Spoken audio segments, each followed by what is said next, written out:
Queridos amigos, lo invito hoy a acompañarme en la lectura del último capítulo, el número 12, aunque no va a ser esta la última lectura. Habiendo tenido tanta paciencia, les voy a pedir un poco más de ella, porque a este último capítulo le sigue un epílogo y la lectura en un solo bloque lo haría demasiado largo. Así que después de este vendrá así el último. Capítulo 12. Los recuerdos de los viejos son porfiados, aparecen igual a traición, revuelven la herida, traen, colgando de sus bocas desdentadas, los viejos amaneceres, la luz despertando, algo que los ojos secos de los hombres ya no verían.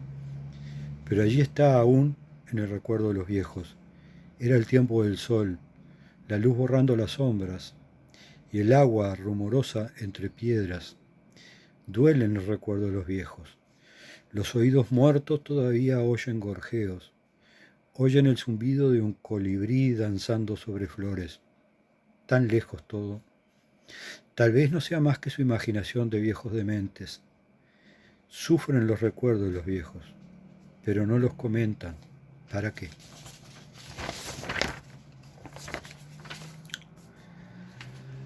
A Roberto se le habían muerto los padres, pero de viejos nomás, sin que se hubieran visto obligados a ver en qué iba convirtiéndose ese robajo.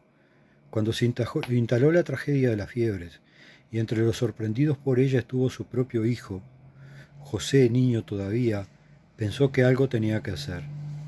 A la lógica desesperación de la madre, aterrada por el siempre fresco dolor de la pérdida de su hijo, producto de la cruel enfermedad de la tuberculosis, se sumó el del padre que veía cómo todo en su derredor era desgracia y muerte.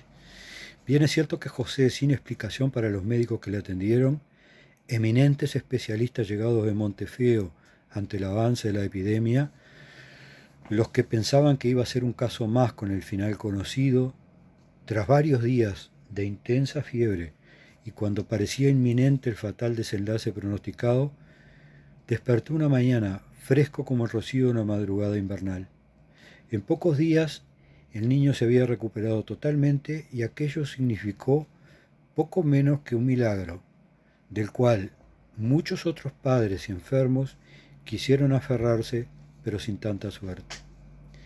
Lo cierto es que la experiencia pasada con José y la adquirida certeza de que más temprano que tarde a ellos también habría de tocarles, le convencieron que debía procurar una solución, yéndose de ese pueblo maldito cuando todavía no fuera demasiado tarde.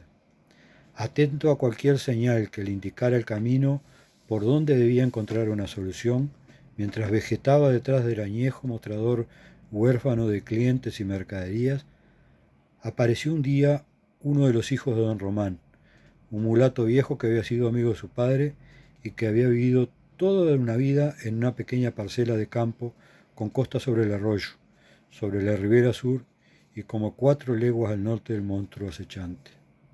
El viejo había muerto y ninguno de los 3 hijos sabía qué hacer con el campito, por lo que andaban queriendo venderlo, justo cuando nadie ni quería ni podía hacer negocio alguno, más que tratar de salvar el cuero a como diera lugar.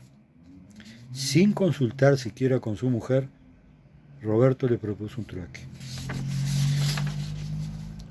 Les dejaba el almacén y bar con la casa, todavía bastante habitable, con lo que adentro iba quedando de mercancías, muebles y enseres, a cambio del campito con la choza donde había vivido Román, con algunos pocos animales que aún sobrevivían, entre ellos una lechera y una oveja. Roberto pensaba que lejos del pueblo, en medio del campo, podría escaparle a lo que fuera que les estaba envenenando la vida en ese lugar que debía haber sido el suyo en el mundo. El negocio se hizo y un día Roberto, la señora y el niño se subieron al carro, cargando con las pocas cosas que habían acordado llevarse, y enfilaron rumbo a su nueva vida, la esperanza puesta en aquella tierra y la nostalgia cargándole como una pesada maleta sobre los hombros.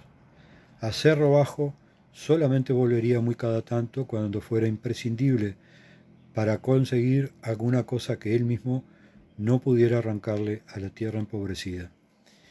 En los tiempos que vinieron, a medida que Cerro Bajo iba camino a la desaparición, Roberto y su mujer redoblaban su esfuerzo para sobrevivir de lo poco que la tierra aún podía entregarles.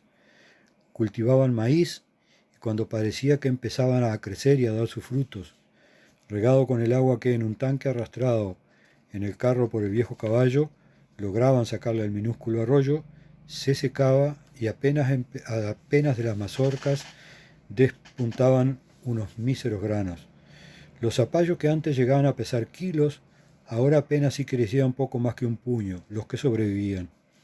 De debajo de la tierra, donde el sempiterno sol no lograba calcinar, a base de mucho esfuerzo, lograban cosechar algunos modestos boniatos.